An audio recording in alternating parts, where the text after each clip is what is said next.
Hello students, welcome to my channel. Today we'll study class 12th macroeconomics. Chapter number 5, name of chapter is money. And in this chapter the first topic is your barter system. We'll discuss about the barter system. बच्चों आप लोगों को पता होगा कि पहले हम लोग सामान के बदले सामान लोग एक दूसरे को एक्सचेंज करते थे, सामान के बदले सर्विसेज को भी एक्सचेंज, सर्विसेज के बदले सर्विसेज को एक्सचेंज, या फिर सामान के बदले सर्विसेज का एक्सचेंज, इस तरीके का एक्सचेंज पहले होता था। तो इसी को हम क्या बोलते हैं? Barter system. अगर इसकी डेफिनेशन की बात करें तो बार्टर सिस्टम क्या है? Barter exchange refers to exchange of goods for goods an economy when where there is a direct barter of goods and services is called a barter economy or CC economy. CC economy that means commodity to commodity economy. कहने का क्या मतलब है कि ऐसी economy जहाँ पे goods और सर्विसेज के बदले में गुड्स एंड सर्विसेज का एक्सचेंज हो रहा था, ऐसी इकोनॉमी को हम बार्टर इकोनॉमी कहते हैं या फिर सीसी इकोनॉमी कहते हैं। और यहाँ पे सी स्टैंड्स फॉर कमोडिटी।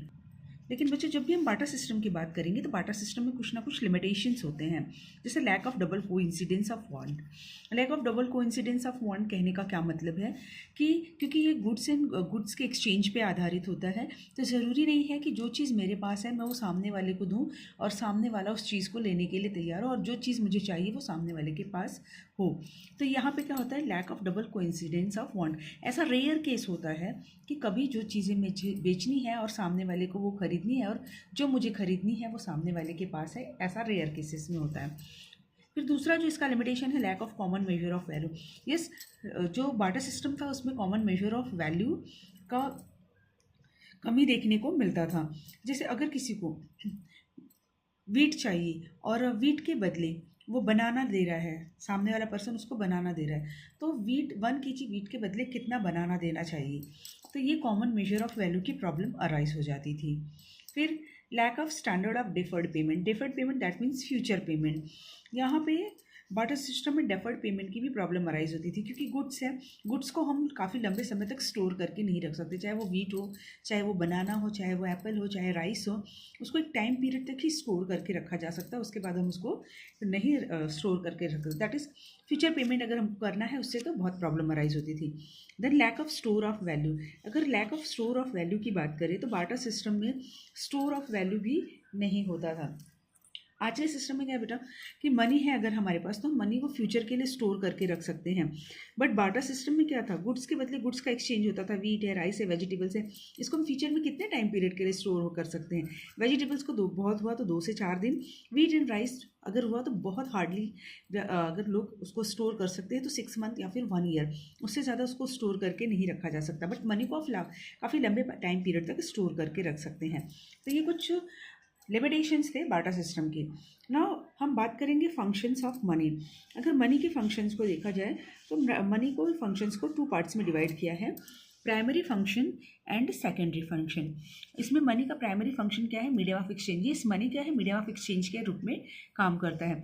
कोई भी चीज़ हमको खरीदनी है, हमने पैसे दिया, खरीद लिया, तो ये क्या है? मीडियम ऑफ एक्सचेंज है। आपको बुक खरीदनी है, आपको पेन खरीदनी है, आपको शूज़ खरीदना है, आपको सॉक्स खरीदना है, आपको फ़ीस देनी है, मतलब कोई भी सर्विसेज अवेल करनी है या कोई भी गुड्स आपको खरीदना है, तो आप क्या कर सकते हैं? मनी को as a medium of exchange use कर सकते हैं। Measure of value. Yes, money को मेजर ऑफ वैल्यू है। बुक की प्राइस क्या है, पेन का प्राइस क्या है, स्कूल की फ़ीस आपको कितनी देनी है, डॉक्टर की फ़ीस कितनी होगी, ये सब क्या है? आपको मेजर वैल्यू होता है मनी के लिए। जो भी आपने यूज़ किया उसके बदले में उसकी मेजरिंग वैल्यू जो भी आपने उसको पे किया। देन सेकेंडरी फंक्शन में क्या आता है? Standard of deferred payment. Standard of deferred payment क्या है? Future payment. इस मनी को हम फ्यूचर पेमेंट के लिए यूज में, जैसे लोन वगैरह लिया तो उसको फ्यूचर पेमेंट में हम पे कर सकते हैं। यहाँ पे कोई प्रॉब्लम अराइज नहीं हो सकती कि हाँ ख़राब हो सकता है वो। Store of value. Yes, money को हम एज अ सेविंग्स स्टोर करके रखते हैं फॉर द फ्यूचर। जैसे पेरेंट्स होते हैं वो सेविंग्स करके रखते हैं फॉर द फ्यूचर, तो मनी को ईजिली स्टोर करके रखा जा सकता है।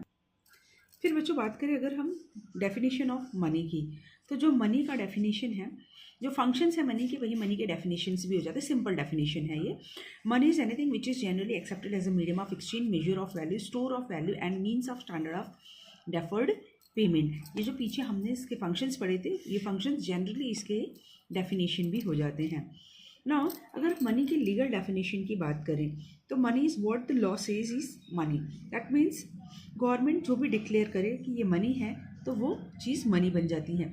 अगर गवर्नमेंट हम कहें कि इस पेज को बोल दे कि ये मनी है, तो यस गवर्नमेंट के ऑर्डर के अकॉर्डिंग ये क्या हो जाएगा, मनी। बट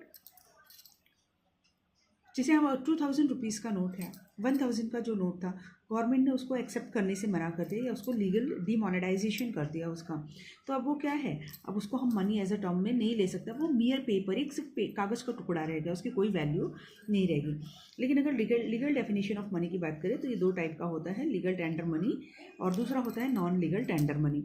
अब लीगल टेंडर मनी क्या है, money which can be legally use to make payment of debts और the obligations is termed as legal tender money. वो मनी जो फ्यूचर में डेप्ट पेमेंट करने के लिए या डेप्ट को पे करने के लिए यूज़ में लाया जाता है, that is known as legal tender money. अब लीगल टेंडर मनी भी दो टाइप का होता है, limited legal tender money.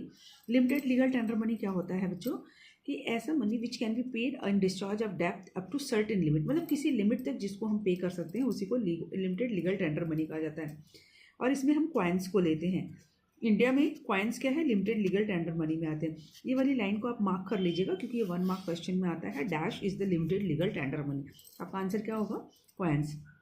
Example देखो क्या दिया कि इंडिया में कॉइनेज एक्ट 2011 के अकॉर्डिंग जो भी हम पेमेंट करते हैं कॉइन्स में, वो कॉइन्स 1 रुपये से कम का नहीं वैल्यू उसका होना चाहिए, और उस 1 रुपये के कॉइन की जो वैल्यू है वो 1000 रुपीज़ से ज़्यादा नहीं होनी चाहिए। अगर 1000 रुपीज़ से ज़्यादा का आप कॉइन का पेमेंट किसी को कर रहे हैं तो वो पर्सन उसको लेने से डिनाई कर सकता है। कहने का मतलब, अगर आप किसी मोबाइल शॉप पे जा रहे हैं और आपको 15,000 का मोबाइल लेना है, तो आप 1 रुपये का कॉइन लेके जाएं और 15,000 कह दें कि ये 15,000 रुपीज़ है, तो वो शॉपकीपर के ऊपर डिपेंड करता है कि उस मनी को वो एक्सेप्ट करता है या नहीं। अगर वो नहीं एक्सेप्ट करता है तो आप उसके खिलाफ कोई क्लेम भी नहीं कर सकते, क्योंकि आप कॉइन लेके गए हैं और 1 रुपये की कॉइन की लिमिट इंडिया में कितनी है, ओनली 1000 रुपये। अब बात करते हैं अनलिमिटेड लीगल टेंडर मनी की। अभी अनलिमिटेड लीगल टेंडर मनी क्या है, which can be paid in discharge of डेप्ट ऑफ एनी अमाउंट, किसी भी अमाउंट तक का इसको हम पे कर सकते हैं। Legal action can be taken against a person who refuses to accept the money. अब यहाँ पे क्या है कि अगर कोई पर्सन, आपने उसको 10 के 15,000 रुपीज़ दिए, जैसे आप मोबाइल का ही हम लोगों ने एग्जांपल लिया कि अगर आप 1 रुपये का फाइन लेके जाते हैं, 15,000 रुपीज़ जैसे इसको दे रहे हैं, तो वो मना कर सकता है और आप उसके खिलाफ कोई लीगल एक्शन नहीं ले सकते। लेकिन यहाँ पे क्या होता है कि अगर आप 10 रुपीज़ के 15,000 ऐसे लेके जा रहे हैं, तो ऐसा पर्सन फिर उस रुपये को लेने से मना नहीं कर सकता है। अगर वो मना करता है तो आप उसके खिलाफ लीगल एक्शन ले सकते हैं। इसलिए इंडिया में पेपर नोट्स को क्या बोला है, अनलिमिटेड लीगल टेंडर मनी। तो यहाँ पे ये भी याद रखना, कॉइन्स क्या है, limited legal tender money, and paper notes क्या है, अनलिमिटेड लीगल टेंडर मनी। अब बात करते हैं नॉन लीगल टेंडर मनी या ऑप्शनल मनी जिसको हम बोलते हैं। Non legal tender money refers generally it refers to that form of money which is generally accepted but legally one is not bound to accept। अब जो non legal tender money है वो क्या होता है कि जनरली तो इसको एक्सेप्ट किया जाता है, बट कोई भी पर्सन को हम बाउंड नहीं कर सकते इसको लेने के लिए। जैसे एग्जांपल हो गया चेक का, bank drafts, bill of exchange, ये सब चीज़ें आप अगर पे कर रहे हैं तो सामने वाला पर्सन इसको लेने से डिनाई कर सकता है और आप उसको बाउंड नहीं कर सकते हैं या उसके खिलाफ कोई लीगल एक्शन नहीं ले सकते हैं। जैसे आपने कहीं पे किसी पर्सन को, हम मोबाइल का ही एग्जाम्पल लिया था हमने, फिर से उसी एग्जाम्पल के थ्रू समझ लेते हैं कि आप मोबाइल की शॉप पे गए और आपने उसको मोबाइल खरीदा 15,000 का, आप उसको चेक दे रहे हैं कि मैंने 15,000 का मोबाइल लिया, तो वो पर्सन 15,000 का चेक लेने से मना भी कर सकता है, वो कह सकता है कि नहीं मुझे कैश में चाहिए। तो वहाँ पे आप कोई लीगल एक्शन उसके खिलाफ नहीं ले सकते, मतलब आप उसको बाउंड नहीं कर सकते कि नहीं मैं चेक ही देने वाला हूँ। फिर जो नेक्स्ट टॉपिक आता है स्टूडेंट्स, वो है मनी सप्लाई। इसके ऊपर है बैंक मनी। बैंक मनी किसको बोलते हैं, refers to demand deposit created by the commercial banks. मतलब कमर्शियल बैंक्स जो आपको डिमांड डिपॉजिट देता है, बैंक में पैसे जमा करते हैं और बैंक उसके बदले आपको क्या देता है, एक चेक प्रोवाइड करता है या चेक बुक प्रोवाइड करता है, जिससे आपको जब ज़रूरत हो आप उससे अपने मनी को डिमांड कर सकते हैं, तो उसी को बैंक मनी भी कहा जाता है ना। जो मनी सप्लाई है वो क्या है, money supply refers to the total volume of money held by public at a particular point of time in an economy. Money supply हम किसको बोलते हैं, वो मनी जो पब्लिक के पास होती है एक पॉइंट ऑफ टाइम पे, दैट इज एक पॉइंट ऑफ टाइम पे होती है, उसी को हम क्या बोलते हैं, मनी सप्लाई। एक पॉइंट ऑफ टाइम मतलब अभी इस समय इकोनॉमी में कितना पैसा है, that is known as your money supply. अब जो मनी सप्लाई का फीचर क्या है, पहला फीचर इसका क्या है, money held by the public only, that is money using sector. Public क्या है, मनी यूजिंग सेक्टर है, इसलिए जो भी पैसा पब्लिक के पास है वो सब मनी सप्लाई के अंदर आता है। फिर दूसरा पॉइंट इसमें क्या है, money is a stock concept. क्यों? क्योंकि ये पर्टिकुलर पॉइंट ऑफ टाइम पे मेजर किया जाता है, so it is a stock concept. फिर आगे आता है components of money supply. Money supply के क्या क्या कंपोनेंट्स हैं? तो इसका पहला कंपोनेंट्स है करेंसी विथ पब्लिक। जो भी करेंसी पब्लिक के पास है, चाहे वो कॉइन्स हो चाहे वो नोट्स है, वो सभी किस में आते हैं, मनी सप्लाई में आते हैं। और इन सभी को हम फिएट मनी भी बोलते हैं। फिएट मनी मतलब ऑर्डर, दैट इज़ गवर्नमेंट ने इसको ऑर्डर किया है, गवर्नमेंट ने इसको किया है कि ये क्या है, मनी के रूप में हम इसको यूज़ में ला सकते हैं। फिर जितने भी लीगल टेंडर मनी होते हैं सब मनी सप्लाई के अंदर आते हैं। और क्या आता है मनी सप्लाई का component, demand deposit with banks. मतलब बैंक में जब हम पैसे जमा करते हैं तो बैंक जो हमको चेक देते हैं, तो जब भी हमको ज़रूरत होती है तो हम बैंक से डिमांड कर लेते हैं उन पैसे को। तो जो नेट हमारी डिमांड डिपॉजिट होती है उसी को हम इसमें इंक्लूड करते हैं।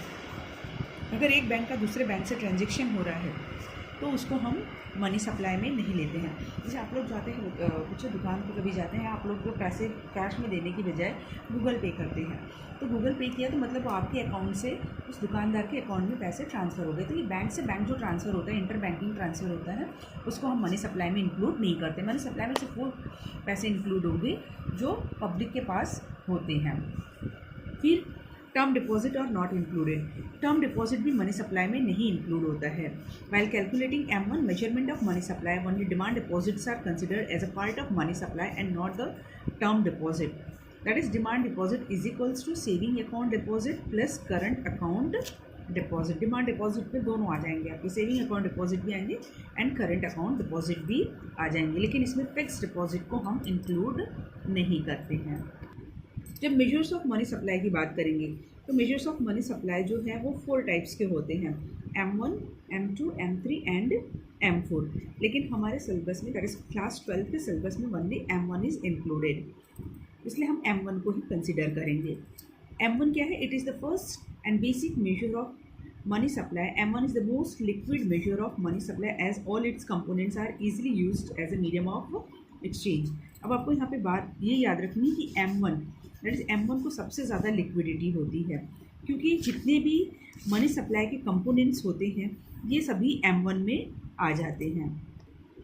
देखिए बच्चों, M1 में क्या क्या आता है ये आपको याद रखना है, फिल इन द ब्लैंक्स में आ जाता है। M1 is equals to currency and funds with public plus demand deposit of commercial banks plus other deposits with RBI।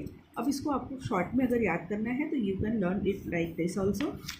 M1 is equals to CC that is currency coins plus DD that is demand deposit plus OD। तो इस तरीके से आप अगर इसको learn करना चाहें तो इजीली लर्न हो जाए। एक बार बच्चों हम ये भी पढ़ लेते हैं M2, M3, M4 में क्या होता है। हालांकि हमारे सिलेबस का पार्ट नहीं है but general as a knowledge के लिए देख लेते हैं। M1 में हमने अभी क्या देखा, currency and coins with public जिसको हम CC भी बोल सकते हैं, demand deposit of commercial bank जिसको हम DD भी बोल सकते हैं, and other deposit with RBI जिसको हम OD भी कह सकते हैं। अब M2 में क्या होता है, M1 plus saving deposit with post office saving banks. M1 में M2 में M1 के जितने कंपोनेंट्स हैं वो आएंगे और प्लस उसके साथ सेविंग डिपॉजिट्स जो कि पोस्ट ऑफिस में होते हैं। फिर अगर हम M3 की बात करें तो M3 में अगेन M1 इंक्लूडेड होता है, मतलब M1 के जितने भी कंपोनेंट्स हैं वो plus net time deposit with banks. Net time deposit with banks that means fix deposits होते हैं या टर्म डिपॉजिट जिसको हम बोलते हैं। फिर हम M4 की बात करें तो M4 में M3 आता है। M3 में मतलब दैट इज M1 के जितने कंपोनेंट्स हैं CC plus BD plus OD और इसके साथ साथ जितने भी फिक्स डिपॉजिट या टर्म डिपॉजिट्स हैं वो M3 और उसके साथ प्लस क्या आएंगे, total deposits with post office savings banks excluding NSC। मतलब पोस्ट ऑफिस में जितने भी आपकी सेविंग्स है NSC को छोड़कर, that is national saving certificates को उसमें इंक्लूड नहीं किया जाता है। तो यहाँ तक बच्चों आपका ये चैप्टर खत्म हुआ मनी का। मनी का चैप्टर बहुत ही छोटा चैप्टर था। मैं ये बिलीव करती हूँ कि आपको ये चैप्टर बहुत अच्छे से समझ में आया होगा। मैंने अपने तरीके से बहुत शॉर्ट में समझाने की कोशिश की है, तो प्लीज़ मेरे चैनल को लाइक सब्सक्राइब ज़रूर कीजिएगा। Thank you for the watching. Have a nice day.